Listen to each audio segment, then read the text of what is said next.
Hi guys, Jason Smith here, welcome to the AskGolfNut channel and welcome to Srixon ZX7 against Mizuno Pro 243.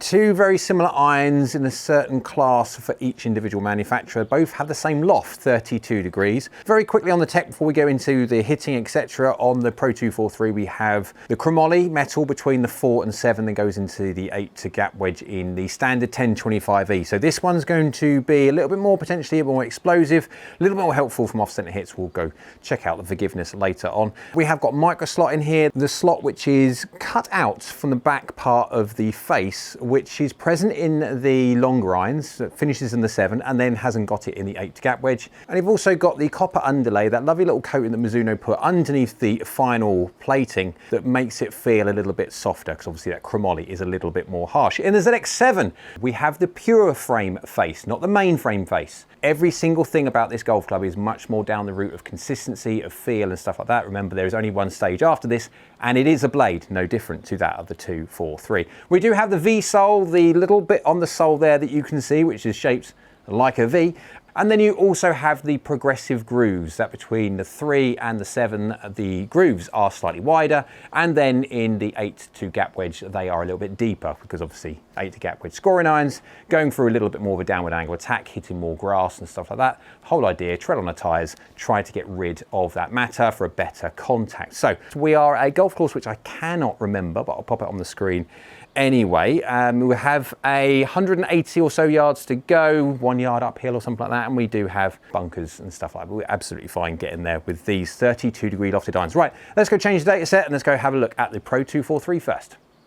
Pro 243 now in my hands. Let's go have a quick look at the dimensions before we hit it and see how it compares to the ZX7. Top lines, we have a fairly thin, medium to thin top line. Again, we have this little chrome bar in at the back, and it does disguise a little bit of the thickness of the top line, so it looks a little bit thinner than it actually is. Sole thickness is actually slightly thicker on the sole than the ZX7. The ZX7 with that V-sole, there is a distinct difference in thickness between that of the 243 and ZX7. And blade lengths, well, I think there's not much in it, but I think if you're going to go for the winner being the smallest, it would have to be the 243. Down by the golf ball, we have minimal offset there. It does look like a very nice golf club, no different to that really of the ZX7. Little baby push, but not bad at all. Can't complain. That's just pin high, just to the right. Decent shot. Club path 0.9 from the inside, face to path 0.8 with degree open. That's why it's gone to the right hand side very slightly. 27 degrees aloft and 2 mil toe, 2 mil low. Very good strike, 1.34 efficiency. Peak height 38 yards in the air and 50 degrees descent angle, 172. Doing very, very well. Now, the one thing you get a benefit over these, over my blades that I play with, you are going to get a little bit extra peak height and stuff, because the center of gravity on these golf clubs, including that of the ZX7, just slightly lower. So you get a little bit more extra in the way of height. 38 yards in the air is plenty of height. Feel-wise, in the 7s, because 1025 when it comes to the ZX7 all the way through the set, where in the 7 this is still chromoly, and so you do feel it. Even with the copper underlay, you still do feel it. It's not until you go one after this one into the 8 iron and then down to the gap wedge, where if you were going to say there's going to be a winner, it would be tight between the two. In the 7 and the 4, in that range, it does feel a bit crisper than that of the ZX7. Slide down the left hand side, that's over close face. Good and decent hit, just slightly over close face, that's why it's down the left. Club path 0.4, and yeah, there you go, the face is slightly over close, that's why it's going that way. Strike wasn't that good, 6 mil low, 5 mil toe, decent, it's okay, but slightly low on the face. 37 yards in the air and 49 degrees descent angle, 175. So still working very, very well, even though it's not the plumb on hit. Remember, these are golf clubs which are designed to be used by players to a certain extent, but they do offer a certain amount of forgiveness. Now, it will be interesting to see how much forgiveness you get in this one over that of the ZX7, because obviously we have more tech than that in the 243. Last one, we'll quickly flick over to the ZX7 because I want to see how well it works when you miss-hit it purposefully. Not a bad one to finish. Pretty decent strike, slightly low in toe still, but really good delivery. Can't complain at all. Club path 0, face to path 0.2, yeah, good delivery, 6mm low, 4mm toe, so still hovering slightly low toe today. 36 yards in the air and 49 degrees descent angle, can't complain whatsoever, working very, very well. Into a green at 175 and stopping, but I am swinging at 92.7 miles an hour, so fully warmed up. Right, let's flick over to the ZX7 now, see what difference in looks and feel are, before we go hit this all over the face and see which one's more forgiving and performs better than the other. Data set now changed and back with the ZX7, the Srixon ZX7. And I must say, when it comes to the looks of the differential between this is going to be very much so subjective. We do have a little bit more chrome on this one, which I quite like, but with a bit more of a busy back than that of the 243. The 243 does have that triangle lump at the back, which some people love and some people not so like. Which one you prefer? Again, that's going to be up to you. Top line on this one, it does look thicker than that of the 243 and it is a little bit more angular, it's a bit more square edged, where the 243 looks a bit thinner and is a bit more rounded. And on the sole is thinner on the ZX7 than the 243 and it has that V-sole, so you have to be aware of that. Some like it, some don't. When it comes to blade lengths between the two, there's not much in it, but if I had to put a winner, being the smallest, if that's the winner, then the 243 would be fractionally smaller. Down by the golf ball though, we have a similar amount of offset. It's just that top line does look a little bit squarer on that of the ZX7.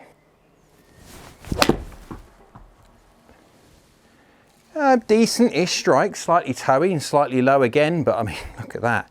You can't complain whatsoever. Swing is slightly quicker as I warm up properly today. Path 1.1 from the inside, face baby close 0.7, a nice little draw delivery. We have a 4mm low, 7mm toe, slightly toey again. I'm having that slightly low toe day, it's not bad whatsoever though. 39 yards in the air and 50 degrees descent angle at 177.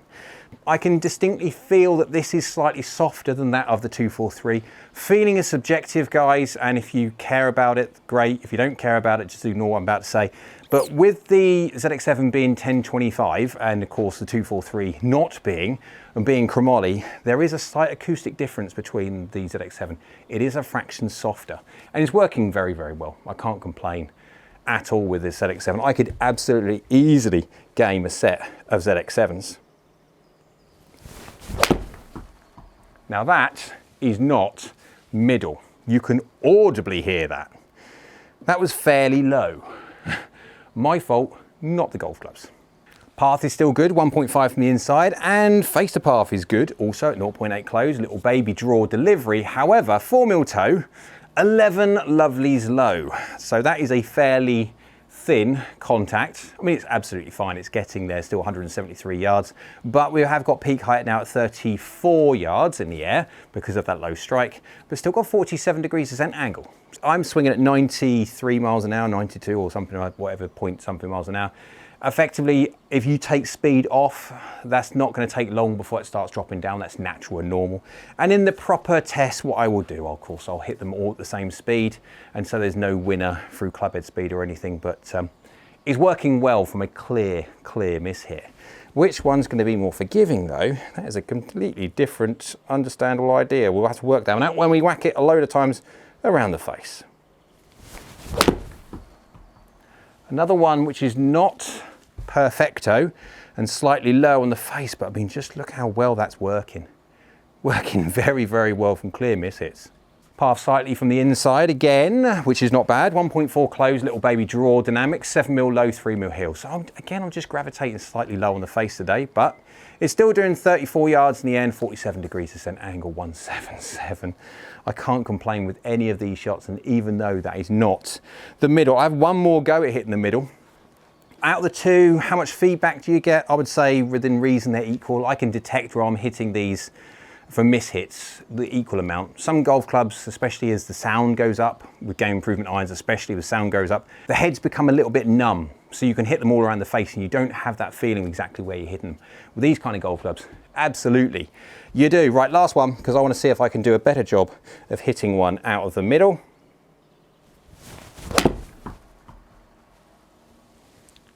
Can't complain. Last one, bang on line with a pin. Oof. Definitely can't complain. Club path 0.4, face to path 0.4, so very 0-0 delivery. 4mm low, 4mm toe, so that's fairly close. I'm still slightly low toe today, but 37 yards in the air and nearly 49 degrees ascent angle at 174 is working very, very well. So again, out of these two, what am I going to go for the winner from feel, just from hitting? I would have to say, because I prefer a softer feel, that has to be ZX7.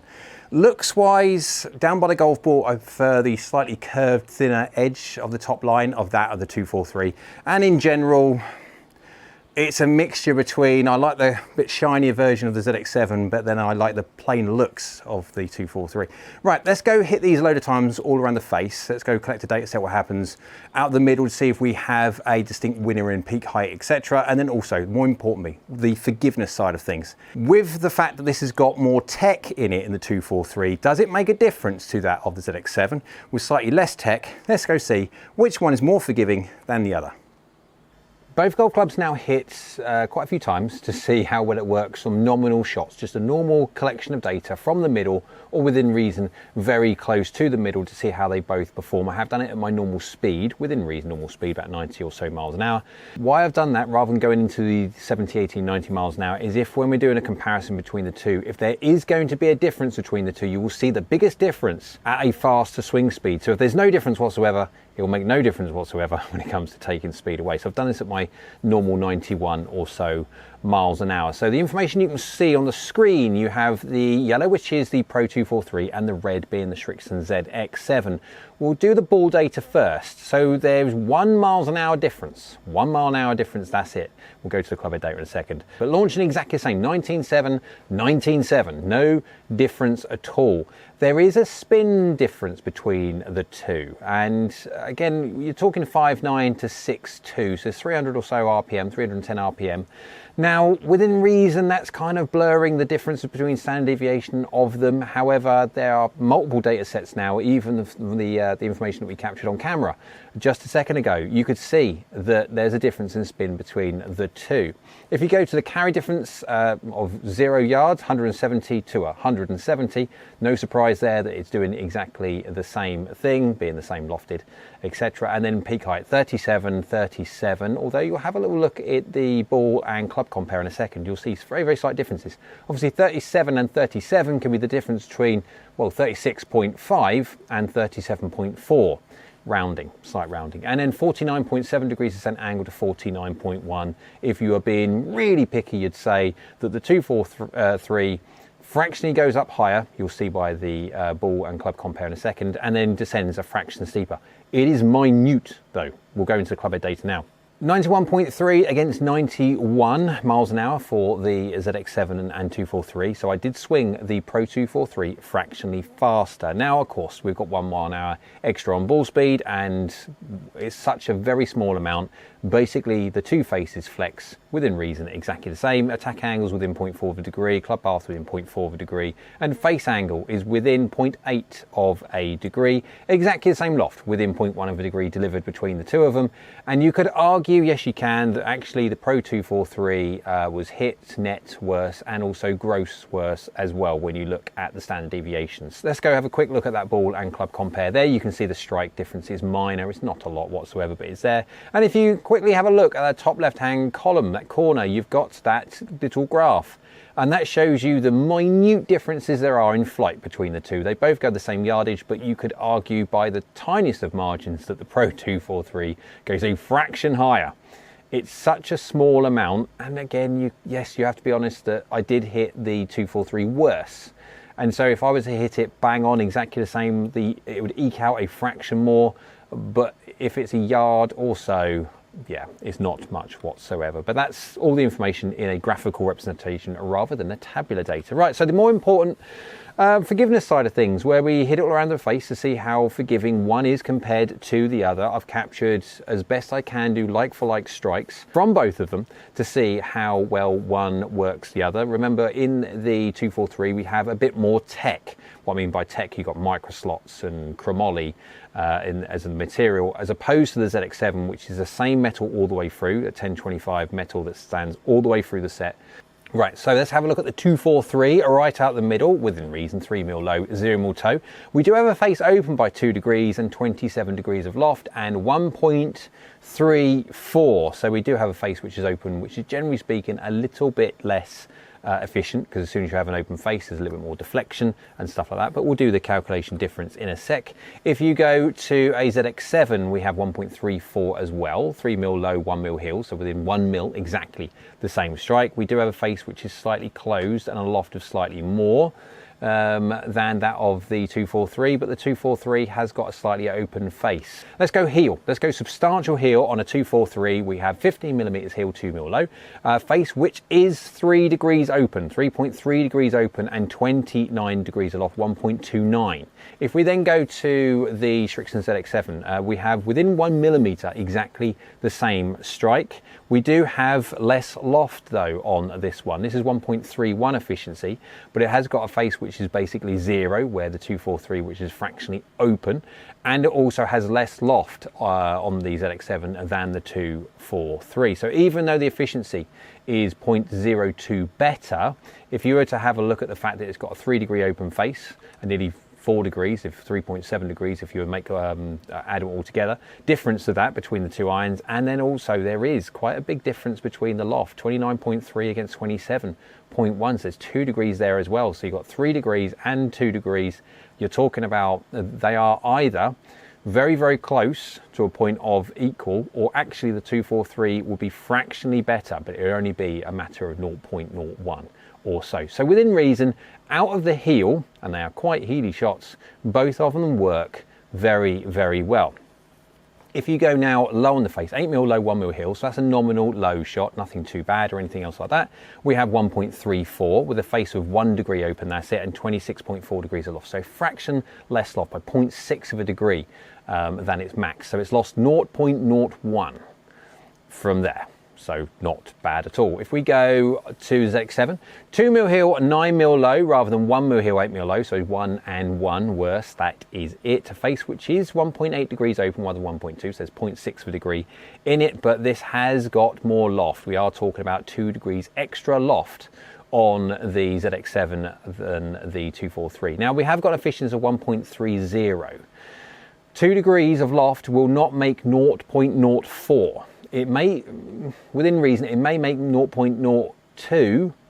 So out of the two, if you do the adjustments between them, you would say that yes, the 243 from low strikes is more forgiving than that of the ZX7. That has to be because of the micro slot which is milled out from the back and allows the face to flex when you don't hit the middle. And it's the low part which is flexing and helping, keeping and retaining ball speed.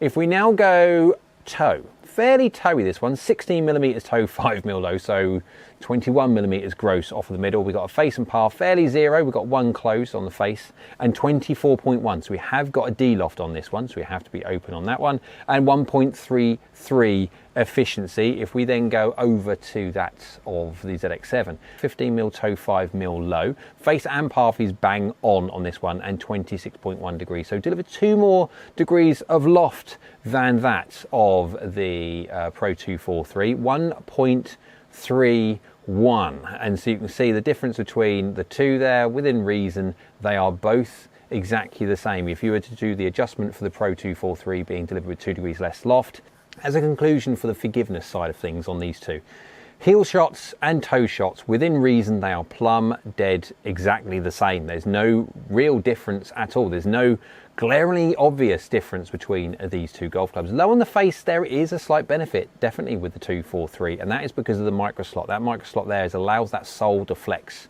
and the face to flex a little bit when you don't hit the middle low on the face.